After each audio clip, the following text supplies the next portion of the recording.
I've managed to get my hands on the much anticipated bike of Magnus Ditlev ahead of the Ironman World Championships here in Nice. Now, Magnus is a man known for his love of engineering and innovation. I mean, last time here in Nice, he sported a dropper post.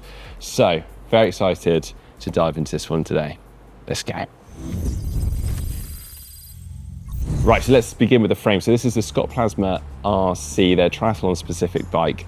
As you can see, it isn't your standard finish. It's unpainted, it's a raw finish, but it's been hand polished 8 times just to fill all those kind of microscopic holes within the carbon fiber, not only to make it safe, but as aero and slippery as possible. And I've got to say, it looks pretty darn nice. In doing so, they've saved apparently over 150 grams, which might sound insignificant, but over the terrain and profile they're going to be taking in at the World Championships here in Nice, all these little bits add up. Talking of which, let's go on to the front end. So the cockpit, I think, has created a lot of noise over the years because Magnus, his love of engineering and innovation, has always come up with some quite interesting designs, these sort of monocoque designs where he's worked closely with a friend of his, Marcus, who's a Swiss engineer, runs his company Ultram, and between them they've come up with these really cool concepts for the Aerobars, and obviously custom to fit Magnus's arms. Now this latest iteration is incredibly thin, but I mean, it is not moving. It's so strong, so very impressive. I mean, they've obviously worked very hard in developing this one. I had heard through the grapevine that, well, if you were to buy this, it would be the best part of 10,000 euros, if not more. Wow. But yeah, it's very, very sleek. It's got this integrated mount for the bottle just coming up from it. So it's just got a single bottle mount for the computer, which is 3D printed, coming up between the arms, then nice extensions on the end there with the blips on. Coming down onto the base bar, just really simple, really sleek. He's just got sort of skateboard grip tape on the ball horns here, running on into the brake levers.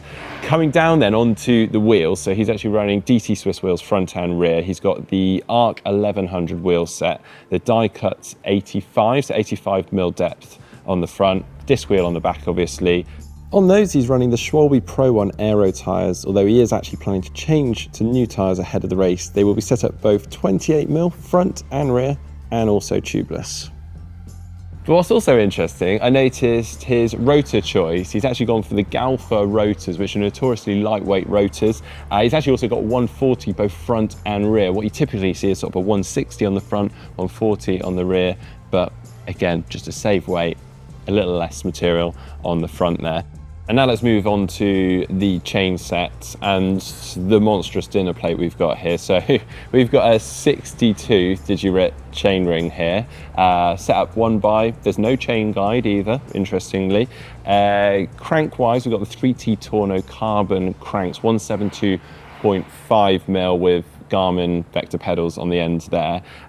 Also, interestingly, they've worked at reducing the Q factor, so how far those crank arms stand out. And that's, again, in a bid actually to reduce the frontal area drag, so improve aerodynamics, which is very interesting. I wouldn't have thought it would have made a huge difference, but that's, yeah, optimization for you. This is all teamed with a titanium 6-wheel cassette on the back. That's an 1135 cassette with a 62 on the front. So yeah, good gear range, but whew, that's still big, isn't it? And then coming down from that, we got the Ceramic Speed UFO jockey wheel system.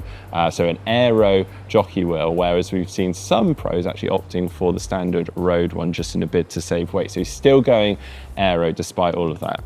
Okay, final little bits then. So coming up, we've got the Wove V8 saddle. Interestingly, with quite a tilt on it actually, so the nose is quite a lot lower. But yeah, with the Wove saddles, they've got this almost fairing coming off the back, but actually it's really for mounting options. So we've got a couple of bolt holes there. And coming down from that, we've actually got this, what almost looks like a homemade hydration system here.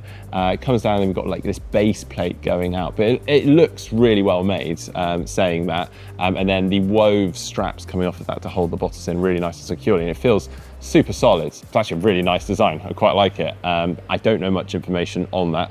It looks homemade, as I say, rather than something you could purchase. Sad to say, we don't have a dropper post this year. Haven't actually spoken to Magnus to see whether he even used the dropper post last time, but clearly came back from that, reviewed it and decided, you know what, we don't need it, and you know, that's all extra weight. So all in all, actually, maybe not the craziest of bikes we may have expected, but still very interesting. And it's so cool to see all the sort of the refinements and the details. I mean, we've actually only currently got 3 bottles on here. It doesn't look like he's going to be using any in-frame hydration, which you do have the option of.